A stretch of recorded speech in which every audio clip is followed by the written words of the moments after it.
అందరికీ నమస్కారం అండి. విజయనగరం జిల్లా బండపల్లి మండలం జీప్ అగ్రహారం సార్. నేను L2గా చేస్తాను సార్. నా ఓన్ ఫీల్డ్ ఎకరా విస్తీర్ణంలోని ఇంతకు ముందు 2 డ్రమ్ములు పెట్టుకునేవాడిని సార్.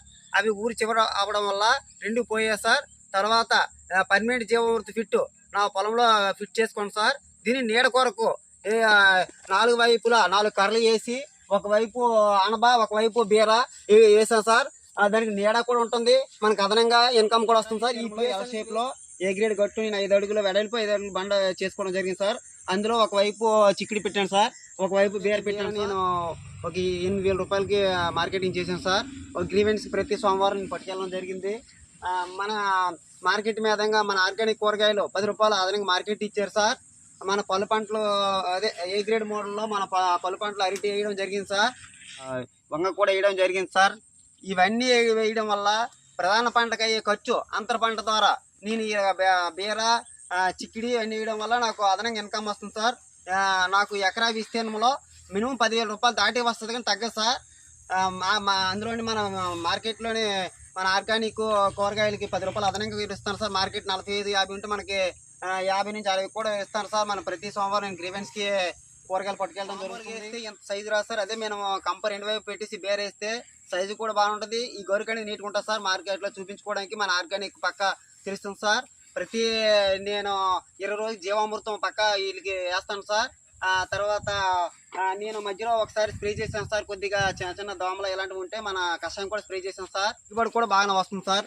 ఏ ఎరువు పురుగు మందులు వాడకంటే కషాయాలు చేయడం వల్ల మనకు అన్ని విధాలు బాగుంది సార్. పెట్టుబడి అయితే ఏట్లేదు. నాకు అదనంగా అయితే నా పంట ప్రధాన పంట వరి మీద ఎంత వస్తుందో ఈ బీర వల్ల కూడా అంత వస్తుంది సార్. పలు పంటల్లో ఏదో బొప్పాయి కూడా వేసాను సార్ నేను. నెక్స్ట్ ఇదిగోండి మొలగా ఒకటి ఉంది సార్. బంతి ఎర్ర పంట కింద సార్. ఈ విధంగా ఈవేళ మనం L2 క్యాడర్ ఓన్ ఫీల్డ్లో ఉన్నాము. అంటే ఎల్ షేప్లో టోటల్గా 5 ఫీట్ బండ్స్ ఎక్స్టెండ్ చేసి దాని మీద గట్ల మీద బహుళ పంటల విధానంలో చిక్కుడు కావచ్చు, తర్వాత మనకు బీర కావచ్చు, మళ్ళీ ఫ్రూట్ క్రాప్స్ కింద కూడా మనకి బొప్పాయి వేస్తున్నారు. అలాగే ఈ విధంగా బహుళ పంటలు వేసుకుంటూ నిరంతర ఆదాయం గట్లపై తీసుకుంటున్న మన క్యాడర్ పొలంలో మనం ఉన్నాము. అలాగే దీనికి కావాల్సినటువంటి కషాయాలు కావచ్చు, ద్రావణాలు కావచ్చు, వృద్ధి ద్రావణాల కోసం కూడా శాశ్వతంగా ఒక జీవామృతం పిట్టు కూడా ఏర్పాటు చేసుకున్నారు.